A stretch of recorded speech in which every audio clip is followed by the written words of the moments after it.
Firstly, spray some mild soapy water on the emblem surface.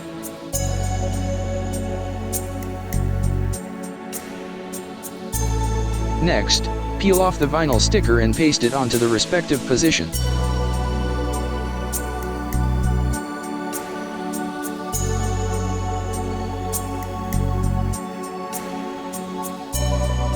You can readjust the decal while the surface is still wet with the soapy water.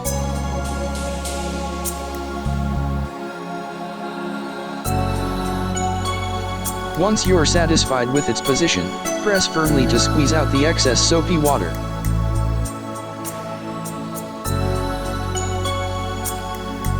Finally, pat dry the surface using a dry towel and you're done.